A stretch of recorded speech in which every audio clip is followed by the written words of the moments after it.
But when I was a sophomore in high school, I kind of decided that, I think I'd like to run for school board, and for a lot of reasons. But I decided that I was going to do that. I remember I went to my dad and told him that I was going to run. And my dad was always involved in politics, but more behind the scenes than anything else. And he said, "You don't want to do that. You don't want to get on the school board."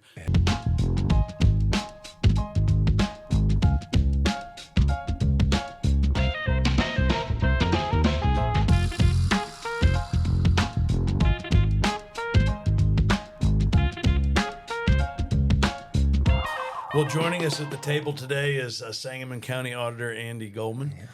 Great to have you here. Thanks for joining us. Yeah. Thank you very much. Appreciate the opportunity. Yeah, you ran into me and Brad at the wrong time. I did. I think it was a Mike Coffee. It was. Mike Coffee. You mentioned the podcast, so we jumped and said, well, then we'll have you on. I watched the podcast. They're great. But I didn't think I'd be on it. I love it. I appreciate Well, the you are opportunity. kind. No, with everything you do for this community, we're like, what a perfect person to have on board. We didn't realize Mike had that many friends. Yeah, I was surprised to see you at his event. He's had some big fundraisers. Yes, he has. He's a great guy. And He's I'm done a only- lot for this yeah, community. yeah. He really Yeah. has. Whole family has. We go back a long, long ways. That's for sure. That is for sure. His folks and my folks were really, really good friends. My younger brother and Mike were best buddies. Great people. And he's doing a great job. Yeah. And he's flourishing in it, right? Absolutely. Never seen him quite so content. I don't know what the right word is. And He happy. loves what he's doing. Well, and like what you were talking about before we got up here, you were talking about knocking on doors. Yeah. I mean, and that's what he's doing. Yep. And I think he's doing a phenomenal job. And he understands the key to politics today is you have to be able to work with people. Yep. And you got to be able to cross those lines and work with other folks. And, I was told a long time ago that when you run for a public office, the easy part's running for the job. The hard part is governing. Yeah. And it's absolutely true. Yeah. But Mike understands it. Yeah. And we're trying to buy this lot next door because we're expanding and we're getting bigger and we don't have anywhere to go and we're landlocked. And I was telling Mike after he got elected, I said, "Man, I'll tell you what, trying to work with state government, trying to find out who owns this lot that is never parked in is impossible. As a taxpayer, very frustrating." And he's been working on it for a year. But but he took that to heart, and it was very impressive. Right. So, Yeah. Anyway. Great. So we first met about probably been 10, 11 years ago. Yep. As a county auditor, his job is I'll let you tell us what your job is, but one of the things I know is to keep an eye on every penny, and you do, that the county spends, which is awesome. Because I think taxpayers oftentimes get frustrated because of the misuse of our taxpayer dollars. And I know in Sangamon County that's not the case, but the county was investing in an initiative that the chamber had. So it was when I first started the Chamber of Commerce, and I was probably 3 days in, and my phone rang, and it was Andy. And we wanted to sit down and talk about the county's this initiative and how things had gone prior to my arrival, and what could they expect, and what will this look like moving forward. And I'm sure I fumbled and bumbled my way through that. And You did fine. we for whatever reason, how sometimes you meet folks and you immediately connect. Yes. And, We and did. we did, and I've been a big fan ever since. That's awesome. Yeah, for sure. My job is to monitor the internal financial operations of the county.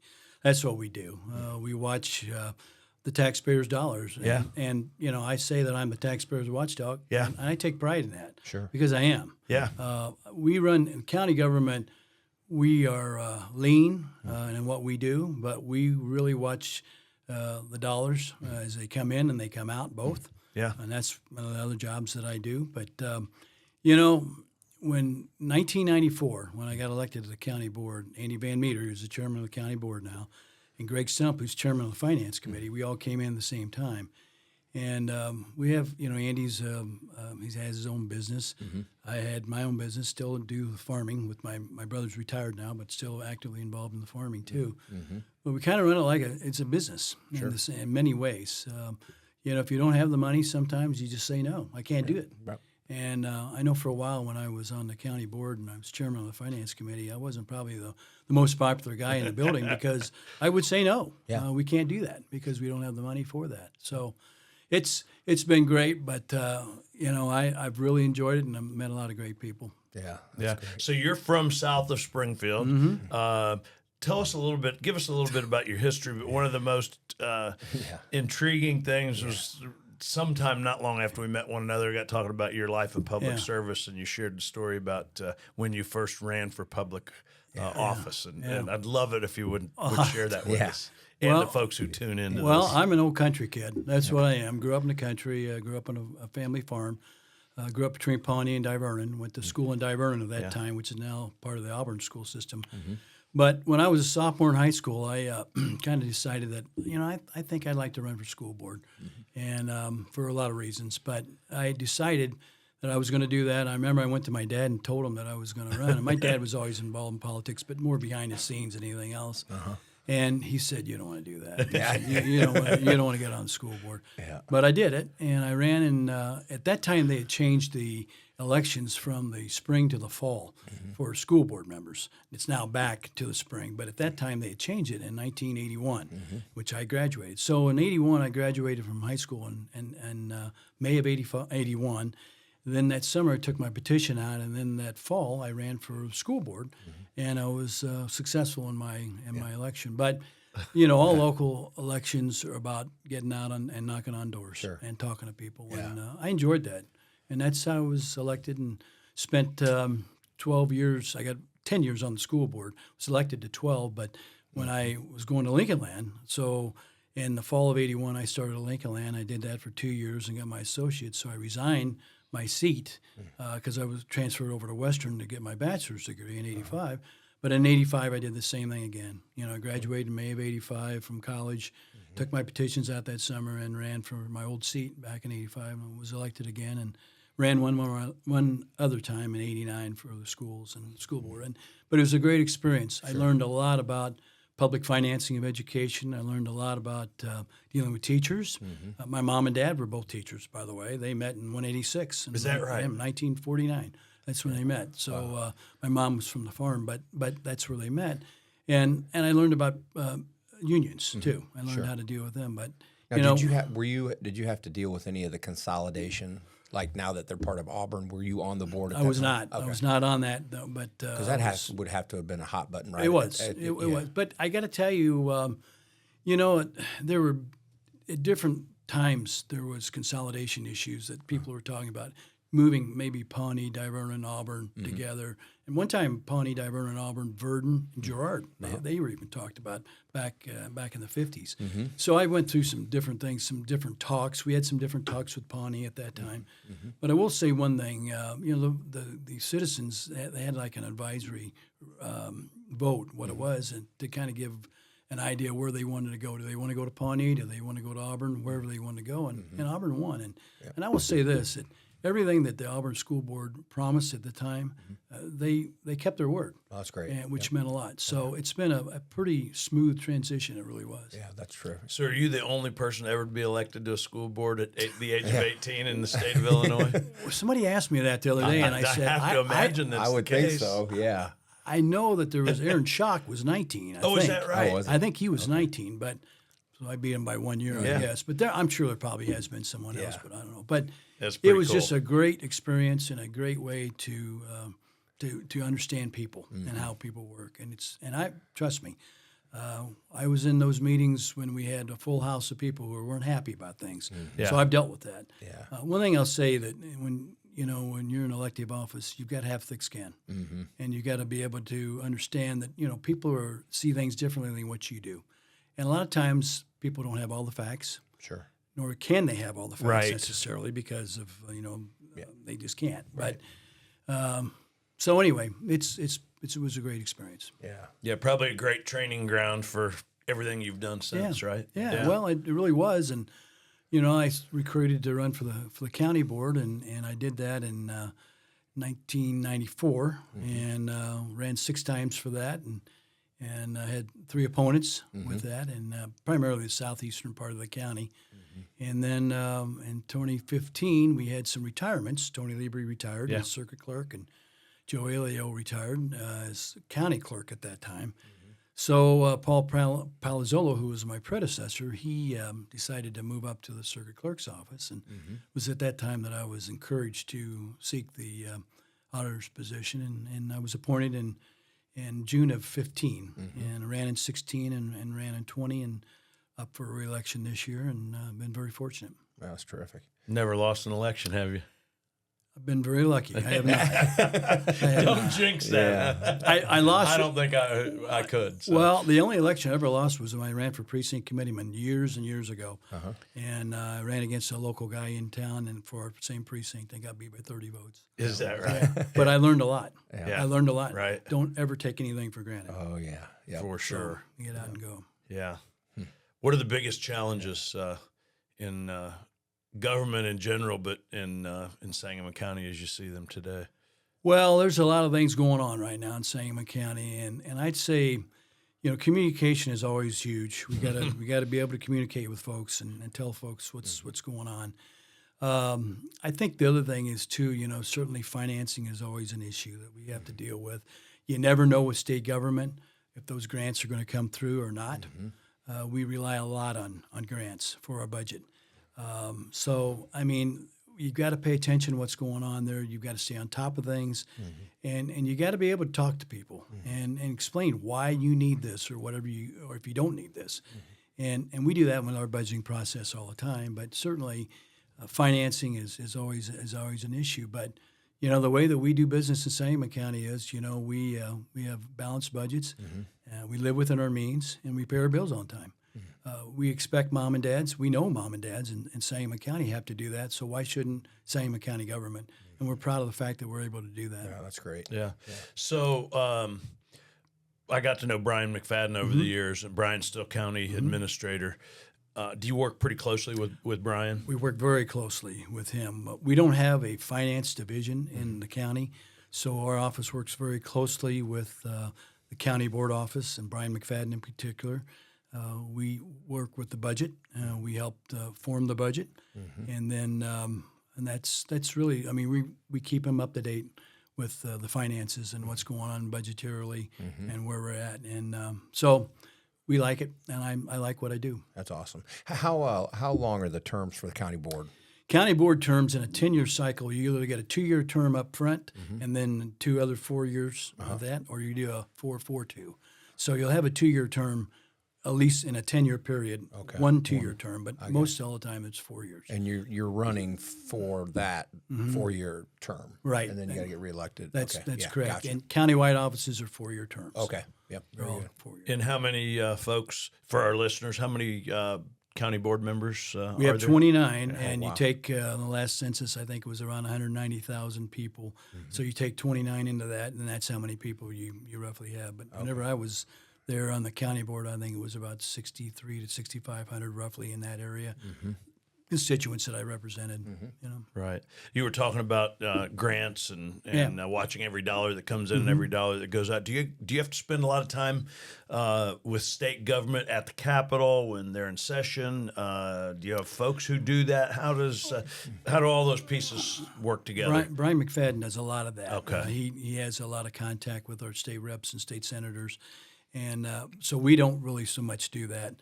He just tells us what we've got coming and what we don't have coming. And we manage go it well. from- Here's what we got. Right, Manage it manage well. it. That's right. That's Yeah. exactly right. He's a great Brian. I've from the first time I met him, impressed with him and a great leader and Great runs a guy. great ship. If He you will. really is. Right? He's we have a great person in that position because he really is, and he's had all kinds of experience in state government both, and Right. a city and state government both. And he's been with us in the county for a while now, and he's been great. Yeah, he was he Mayor Hacer's chief of staff? He was. Yeah. He was. Okay. I thought. Yeah.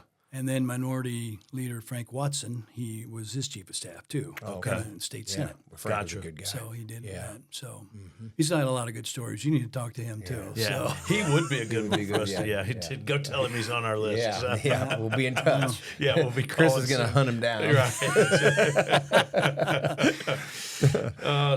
Right. You mentioned earlier farming. You're still involved in farming. Yeah. Could you tell us a little bit about that? Yeah, we have a family farm. My mother's family grew up in farming. So my dad's not from here, but my mother's side was on the county line, and so we have a family farm and actively involved with that still. I have my brother and I did it all our lives, and then he retired here about 2 or 3 years ago. But we have a really nice hired hand, and he pretty well runs the day-to-day activities on the farm now as it is. But I still like to get out there whenever I can and plant or either run the combine, either one. Oh, but, I bet. it's been a business. That's what it is. And in the old days, my dad, so much things have changed in agriculture. It's just changed dramatically. Equipment's gotten bigger now. We've become a lot more aware of what's going on as far as trying to, be conservation tillages and things like that.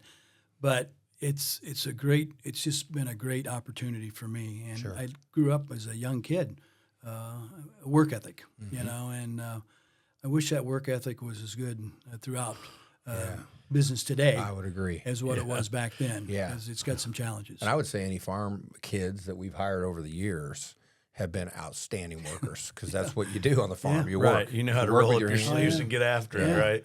Yeah. We just did. That's just how Right. it was. I can remember 9 years old out driving a tractor. Yeah, sure. We just did it. Oh, yeah. That's how it was. We learned. And by the way, they didn't have cabs on the tractors then, too. Right. So Right. some of the Yeah. tractors, it was a little different back then than what it is now. How's the yields looking? Are you all corn or Corn and beans? soybeans, 50-50. They tell me so far that yields are pretty good yields. Good. But I got to tell you, prices have really went down over the last year. Oh, have they? So Okay. that's going to be a real challenge. So we need those bushels to make up for that price. Yeah. And then do you sell your grain right out of the field? Some we do. We have a lot of storage on a farm. We can store it also, but a lot of it we just try to sell out of the field if we can, and that's watching the markets, watching what the markets do. Sure. And then hopefully make a good sale. Yeah. So I'm always fascinated by farming because I grew up on the south end of Decatur and went to a rural school, Macon. At that time, now it's Meridian. Yep. And most of my buddies were farmers. Yeah. And so I loved going to spend sleepovers at their house because they had, hay in the barn and animals running around, all this stuff, and we'd walk beans and this kind of stuff. But I'll never forget, I was sitting at the dinner table, and he was kind of a little bit of a crusty farmer. I won't mention his name, but and at that time I would have been in junior high, and I think land prices were around $1,800 to $2,000, and he had a field, a Jace 40-acre field adjacent to his farm, and he was farming about 800 acres, his family, and he says, "Oh, by God, that Barb here, so and so, they want $1,900 an acre for that. Prices will never be more than $2,000 an acre." And he was going on. That was back then, and I think about where land prices are today, Right. and because it's been quite an investment, a land investment, I'm sure, over the years. Our last piece of property that we bought 110 acres. And it was 1978, and we paid $3,600 an acre for it. Yeah. That same ground today would probably be 20-some thousand. Is that right? Is No, that it's where at land least is 20. now? Yeah. Oh my gosh, son of a. Yeah. So it's dramatically increased. But then again, whenever I first started farming in '85, we caught a 50-pound bag of seed corn was about $35, $35 to $70 a bag. Now it's about $300. Is that right? Unreal. Yeah. So A lot more sophisticated Oh, today than it used technology, to be. we paid for that. Sure. We have, but with genetics and everything else. But we got a lot of mouths to feed, and we've been able to do it. So That's awesome. Yeah. Is public service today more difficult than at any other time in your 40 some odd years of doing it? yeah, I'd say it is. The unfortunate part today, we are missing out on good people wanting to put their name on a ballot to run for the school board, county board, whatever, state rep. There are a lot of good people out there who I know would be very good representatives, but they don't want to go through it. Right. And the higher you go up the ladder, it's more of a challenge. It really is. But that's the thing that I would say. It is nice to be a public servant, and that's what I consider myself, a public servant. Yeah, I'm in politics, but I really consider myself a public servant because that's what I'm doing. I'm serving the people. And you got to be able to listen to people and listen to all kinds of people. Yes. Those that you don't even agree with, but you've got to listen to them. Sure. And especially if you're like a state rep or a county board member or something like that, a congressperson. But because my job's really more administrative than anything else. But it is more challenging, obviously. And there is a vocal minority. There just is. Yeah.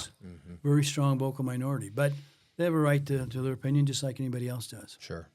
Yeah. Interesting. What advice would you give an 18-year-old who is thinking about public service, or a 28-year-old, whatever the age may be. I joke about 18, but somebody who really wants to go into public service. I encourage them, and I really do, because we need good people. And look, we don't have all the answers when we start in this business. We just don't. But there's a lot of people who've been around for a while. I mean, people help me out. They, when I had a question, I went and talked to some folks who'd been around, and they helped me out as much. And I would encourage them to do that, because we need people to be involved. It's very easy to sit on the sidelines and criticize. Oh, yeah. Yes. It's very easy to do that. Yeah. But when it comes time to really put their name on the dotted line and say, okay, I'm going to be a candidate, a lot of people won't want to do that. Sure. They don't want to do that for whatever reason. Right. Interesting. But we need good people. And more challenging today than ever to get good people to Yeah, run, right? I'd say You think? I think it really is. I mean, the mood, obviously we see what's going on in the country right now. It's very divisive. It doesn't need to be that way. Yeah. It just doesn't need to be that way. I mean, I have a lot of good friends who are on the other side of the aisle who are good friends of mine, and that's okay. We can talk about issues, whatever they might be. Honestly, I don't really talk much about politics whenever I know that I'm meeting with someone who's on the other side of the aisle. Sure. Because, we're not going to agree probably on 90% of the stuff, but Right. there might be something that we might agree on, and so let's work together. That's what we're supposed to do. So, like in the office that you have, because I do not know who's who, or would Brian McFadden, would everybody be a Republican, or could you have Democrats and Republicans all working together within the office? Yes, well, we do, but we have the majority on the county board, and there's 9 countywide office holders. We have 8 of the 9 right now. Okay. 8 of the 9 are Republican. 8 of the 9 are Okay. Republican. Gotcha. But we work closely with everyone. I remember when I was on the county board, most of the biggest issues that I faced personally for myself was a zoning issue. Okay. Everybody gets a little concerned about zoning issues. Okay. So if I had a zoning issue in my district, I would not only talk to the members of my caucus, but I would also make a point of talking to the members of the other caucus and to say, look, this is why I'm for this, or this is why I'm opposed to this, and I'd appreciate your support. Sure. I never liked being blindsided by anything. Right. So this was my opportunity to sit down with them and say, look, can you help me out here? I would appreciate it if you could, for whatever reason. And if you can't, that's fine. Sure. And I've never had a problem with anyone who couldn't vote my way or whatever the issue might be, Right. as long as I knew up front. Sure. Just tell me. If you tell me don't that was surprise fine. me. But don't have a surprise when I've been on the county floor of the county board whenever during the meeting. Don't surprise me then. And that's happened. Oh, yeah. Yeah. Oh, I'm sure. I can. And right or wrong, it could have been they were swayed by an argument that was made. I understand that. Yeah. But you kind of count on that whenever you're the guy who's kind of counting the votes out there, and that's what I did when I was on the county board too. Yeah, you have to, don't you? Yeah, You want to you move really things do. forward that, Yeah, you really that you do. believe in. You really do. Yeah. I've been very lucky. I've been very fortunate in my life that people have been very good to me, and they really have been very good to me. But you also got to be good to people too. Sure. And you got to treat people the way you want to be treated. And I learned that very young, from my parents. Yeah. And it's absolutely true. Sure. So I'm just a lucky guy. Yeah, that's terrific. well. Do you have any aspirations to do anything at a higher level, or Well, if I can ask that question? Maybe Yeah. you should run for mayor. yeah, right. No, I joke because he used to tell me that all the time. Oh, yeah. I think I you did. heard that a lot. I would say that to him a lot. Yeah, But, yeah. the truth of the matter is I've been asked to consider other offices. Sure. And I've said, no, I'm pretty happy where I'm at. Yeah. And I really am. I got grandkids now, so I'd like to spend a little bit of time with them. Yeah. And so to me, as you go through life, sometimes your priorities change a little bit. Oh, yeah, sure. Grandpa. Yep. Yes, congratulations, That's right. by the way. Thank you. I told him, he promised me he wouldn't send me pictures of the grandbabies all the time. And, within the first 2 days, I think I had 10. At least. At least. Well, the good thing is they can come visit you, but it's also a good thing they can go home. Right. Yeah, that's what everybody says. Yep, I love it. But I'm very happy where I'm at. Yeah. I never say never, but I'm pretty happy where I'm at. That's terrific. Yeah, good. Well, I suspect folks who pay much attention appreciate the job that you and the others do in Sangamon County. At least if only from the perspective of the way it's run like a business. Yeah. And I always love it when I hear you say, hey, I look at the county checkbook like it's my own. Yeah, I like to hear that. Yeah, That's right? nice. Well, because, we go to these, all these different functions where political folks will stand up and talk about or run on the fact that they're going to have a balanced budget, and it's very rare that it ever ends up that way. Yeah. And you hear a lot of the deficit stuff. It's Yeah. it's mind-blowing because, as a small business person, we can't operate without a balanced budget. We can't do it. No, you can't do it. Well, and the way that we do our budgets, I mean, we're in the budgeting process right now.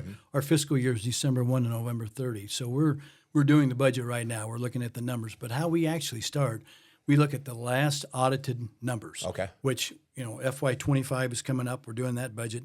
So we look at FY23 was our last audited numbers. So we start there. There's a starting point. Those are real numbers that we look at. And then we figure whatever the cost of living is, we kind of figure that, and we add that into there. And that's kind of a starting point where we go. Yep. So when we do our budgets, they're not fictitious numbers that are out there, which unfortunately sometimes other governmental bodies do that. Yeah. Right. We look at real numbers. Yeah.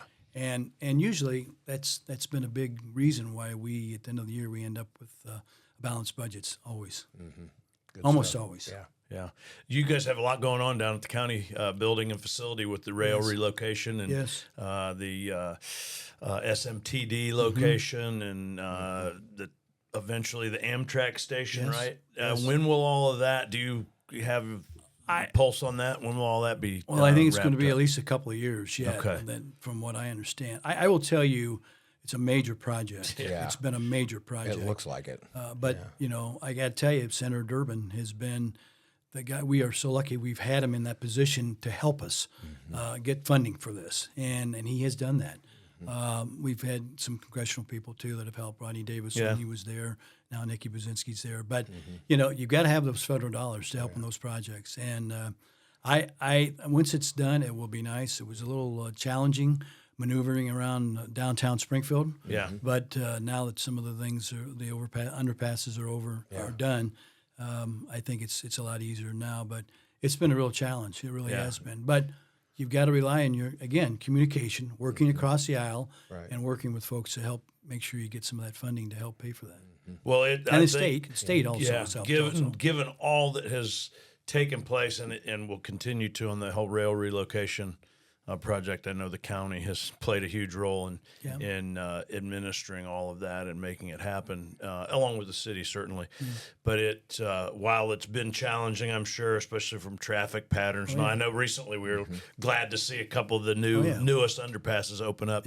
Overall, I mean, if I remember right, I had just started at the chamber, and I think the very first one was done maybe at Carpenter, like maybe 2014 or 15. So that's a long project, but it is going to be a huge benefit to the community when there's no more train traffic at 3rd Street. If I remember the numbers, I think by 2025 or 2027 is supposed to be 90 trains a day come through Springfield. A lot of trains. To move all those to that 10th Street corridor and open up traffic flow is a significant addition to the quality of life in the community and safety issues as well at you're absolutely right. grade crossings. And along with that, we've had some remodeling of the county building, obviously part of that process. And I'm on the 2nd floor of the county building, but we've had to move to the SJR building, the old SJR building. And I've been in there for, I guess, about a year and a half now, I guess. And we finally got our air conditioning fixed and our heating. It's been an issue. It really has been because we had to put all new systems in. Sure. And, manpower's been an issue. It has been. Supplies has been an issue too. Yeah. So we've been dealing with that just like everybody has been. So, but it's going to be nice when it's done. Yeah, that SJR building, some of the things that are taking place, right? Yep. We have a relationship with Jim Allman because we do. Somebody has to do work that's not a whole lot of fun, but we do work on trauma scene cleanup and those kinds of things. So have relationships with him as well as other coroners. But when he was sharing with me what's going on there, it's a pretty significant project. Well, this has been kind of a dream of his to have our own morgue. And Because right now it's handled through the 2 hospitals, that correct? Is correct. And it's really going to be nice. And it's going to be opening up soon. I think next month maybe. Oh, that's soon. Okay. Wow, Yeah, quick, I think they're going to have some some sort of opening next month, but it will be nice. And Jim he does a great job. Yeah, he's Great job. He'll come in my office and talk, and we talk about a lot of different things, and it's a tough job. Oh, yeah. It's a really tough job. Yeah. And but he has really professionalized the office and does a great job with it. Yeah, I think he told me, if I remember correctly, this new morgue, once it's all done, will serve 13 or 14 Central Illinois counties, and not just Sangamon. correct. Is that right? Okay. That's Yeah, correct. That's significant. That's correct. And it will be a moneymaker too. Yeah. It will be. I mean, in that sense, because if Yeah. they don't have the facilities, they got to bring them to us. We've got to do the work. So there will be some revenue from that. Yeah. Very good. Gotcha. Well, we always ask a question when we wrap these up. You've Yeah, we probably do. heard us if Yes. you've listened to one or two of these. So if you could look back and give your younger self some advice based on your years of experience, what might those one or two or three things be?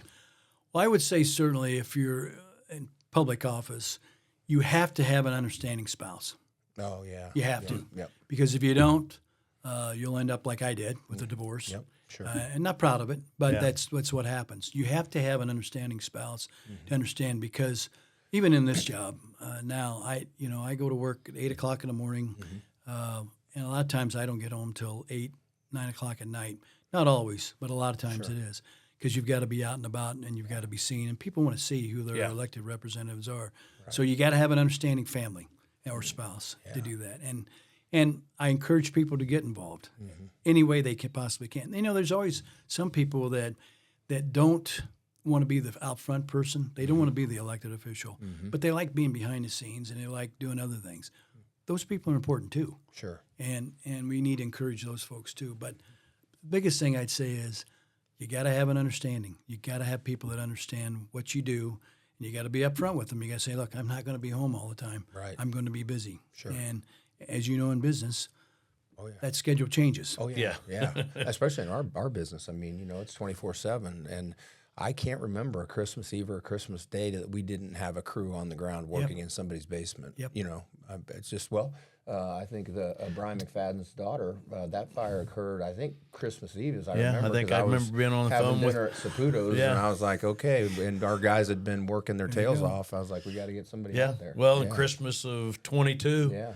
We had that yeah. real Oh, cold yeah. weather. We had crews working for 2 weeks straight. Yeah. Well, Yeah. flooded facilities because of broken pipes. Yeah. When duty calls, you go. I remember because I told Chris, I said, hey, these disasters don't happen Monday through Friday, 8 to 5. They happen when you don't want them to happen, exactly right. personally wise. And I remember, but in a job interview, it's one thing to sit here when it's sunny out to tell you that. And everybody's nodding their heads like, oh, yeah, I got it. No problem. I'm all in, And I remember calling him Christmas Eve, and I said, where you at? And he goes, I'm getting ready to walk into my brother-in-law's house for a Christmas party. I said, well, I've got about 6 memorial facilities that we got to figure out how we're going to get out there tonight. He goes, okay, I'll be there in 20 minutes. I mean, it's just what it is, like what you're saying. Yeah, and I'm also divorced, by the way. You make promises. I didn't necessarily have an understanding spouse either on that. So I think she expected me to be home on Christmas Eve. I said, well, I paid for the Christmas gifts. What's the big deal? You are one of a kind, for sure.